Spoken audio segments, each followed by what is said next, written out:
गिबियावनो आंनि गासै लोगो नोंथांमोननिसिम खुलुमनायखौ जासिहरबाय आरो लोगोसेनो खेबसेबाव जोबोद दुखुनांथाव जोबोद दुखु मोनदों सना सानपुराव जानाय जाथाय मणिपुराव जोंनि आसाम रायफलनि सायाव जोबोर गिदिर हादसा जादों आं बेनि बागै नोंथांमोननो खोन्थानायदो सना सानपुरनि बागै नोंथांमोननो आङो किसु बाथ्रा खोन्थानायदो मानो होनबा आं बे जायगायाव साख्रि मावनानै फैबाय 3 बोसोर आरो जों मा जानाय बे जायगायाव थानानै बोरै बासायबोनाय आं बेखौ नोंसोरनो खोन्थागासिनो दं आं खोन्थाजोबनांगौब्लाथ' नोंसोर खोनासंबाय थागोन भिडिअआ बेसेबां गोलाव जाब्लाबो आं नाथाय खोन्थाजोबनो हानाय नङा इम्फलनिफ्राय बारा गोजान जाया सिसिपुर सना सानपुर होनना बुङो जोंनि बरमा बायदि टाउन ओरैनो आरो मेन लामायाव ओमफ्राय सना सानपुरनिफ्राय ससे थांबा खुगा डेमनिफ्राय बारमाथिं सानजा आरो खोला पुरा बारमासै 50 किल'मिटार 60 किल'मिटार पुरा जंगल गोजासै न' गैला दखा न' दैबो मोनलोंनाय नङा नों गाव लानांगोन आं खोन्थागासिनो दङ बे जायगायाव जोंनि बरमानिफ्राय सानै थैबाय नै मैया सासे मा होनना बुंबावनो थेख्राखुसिनि आदा पंकजमोन गामिनिसो जाहैबाय थाङै पंकज आदा पंकज फिल्म बानायग्राया पंकज लाहारिमोननि गामिनि जाहैबाय थेख्राखुसि बेनिफ्राय बरमानि सासे बेयाव गोदो थैखांबाय 2012 बबाव थैदो बे बार्मा बर्डाराव मा जादों पिल्लाराव माने बर्डाराव गन थुनाय दोङो ना पिल्लार थायो पिल्लाराव बिसोरो फट' खेबनायावनो बमा होना गालांदो आरो बिसोर म्यानमारनिफ्राय फैनानै बार्मानिफ्राय फैनानै फट' खेबनो आइडि बेफ्रुनानै बरमानि सासे थैबाय सानै बे जायगायाव आसाम राइफल गोजामोन बर्डाराव 2013निफ्राय जोंनो फार्स्ट आसाम राइफलखौ सोलायदों आं जेब्ला फरेननिफ्राय फैयो डाइरेक्ट मणिपुरखा डेन्जार जागा खाबाव फरेनाबो डेन्जार जागामोन आफ्रिकायाबो ओरैबायदि डेन्जार जागामोन आफ्रिकाखौ बुंनो लागा गैया कंग'मोन खाट्रामोन जिबौनि रिक्सानो गैया सेखा गोलावदो ओरै दाननो होनना खोन्थियो लानानै अपेनलि गिदिङो जेबोबो बुंनो हाया ओरैबायदि गिथावनामोन बेनिफ्राय फैना डाइरेक्ट मणिपुरखौ बेबो डेन्जार जायगा बर्डाराव बे जायगायाव अखानि दैखौ लोङोमोन जोङो अखानि दैजोंसो दुगैयोमोन दै गैया बेसेबा गोथौ दै लायनांगौ आरो दै लायनो थांबाबो दै लायनो थाङो जोंखौ बमा होयो बिसोरो मणिपुरि उरपुन्थिफोरा बिराद डेन्जार जेथिंबो प्रब्लेम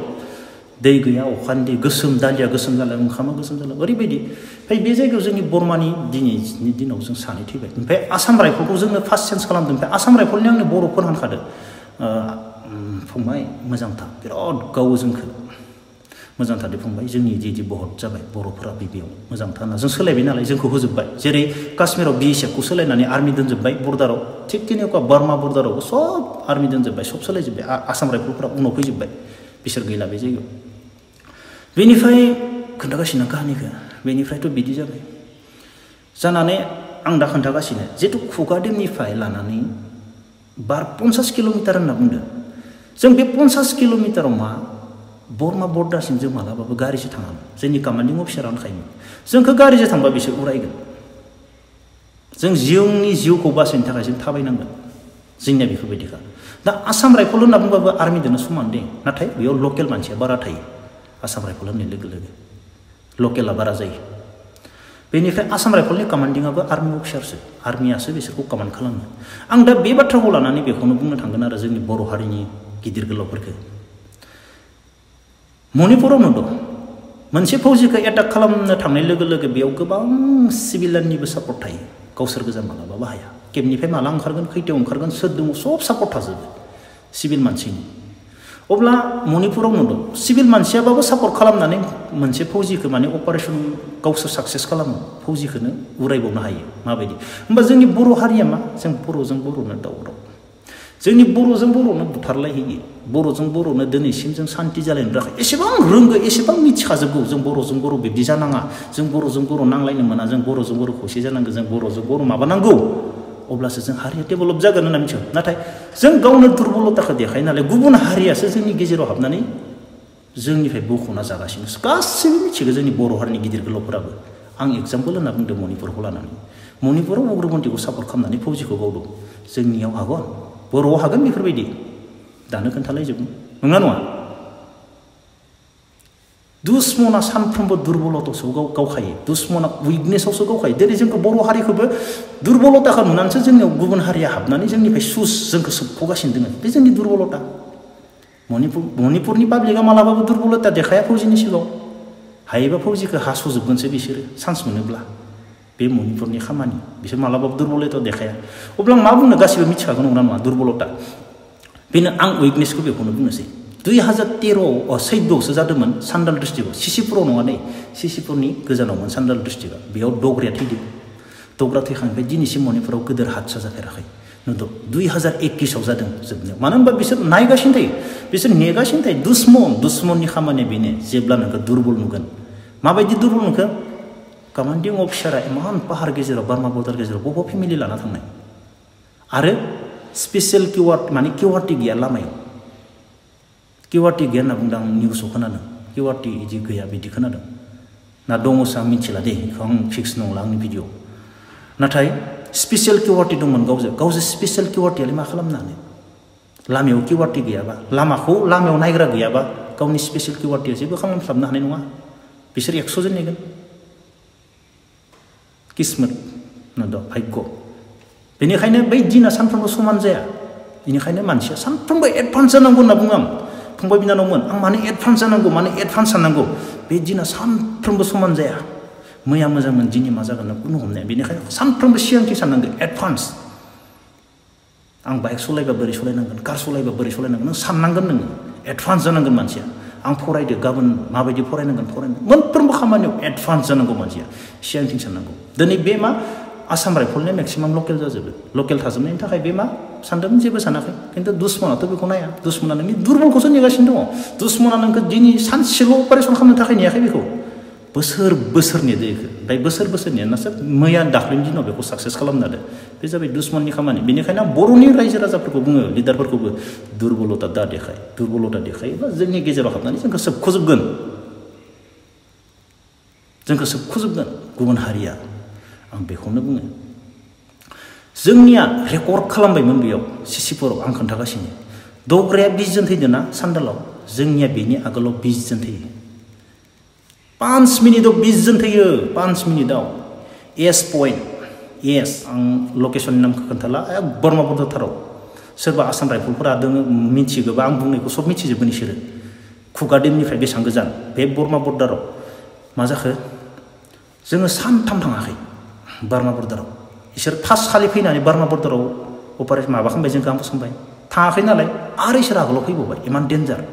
सानसे फैबावबाय थाङाखै साननै जाबाय सानथाम जों सानथाम थाङाखैमोन केम्प खाथि 200 मिटाराव फैनानै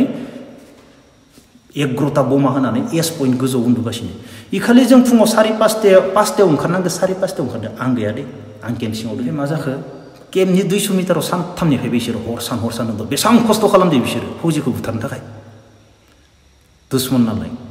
बेनिफ्राय जोंनिया ओंखारलांबाय 5:30 आधा घन्टा लेटआव ओंखारदों आधा घन्टा लेटआव मानो ओंखारनाय बेनि रिजनखौ खोन्थाजाया बिराद डेन्जार रिजन दंमोन बेयाव आधा घन्टा लेट मानो जानाय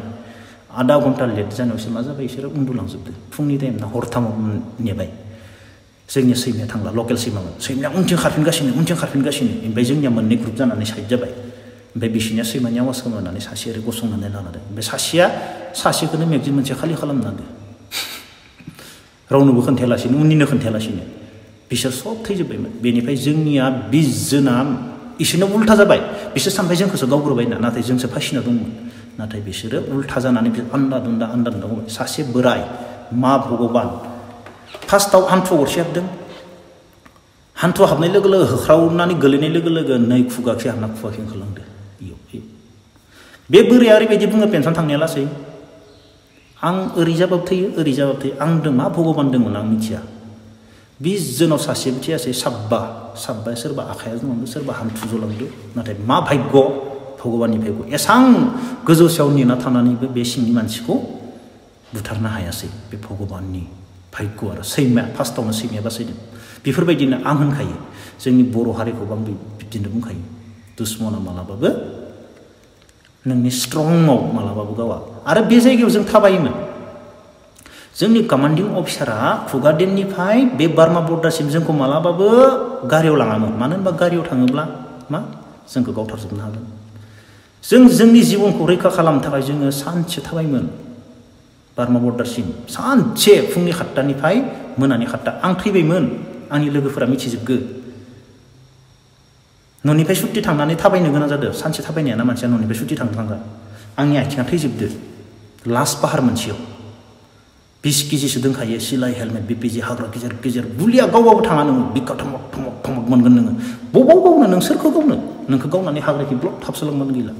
ओरैबायदि डेन्जार काश्मीरा जेबो नङा मणिपुरा ओरैबायदि डेन्जार बे सिसिपुर बे बर्मा बर्डारफोरा ओरैबायदि डेन्जार काश्मीरा जेबो नङा काश्मीराव दैबो मोनलांगोन ओंखामबो मोनजागोन मुसलमानफ्रा सब जाहोजोबगोन न' गोजा लारि लारि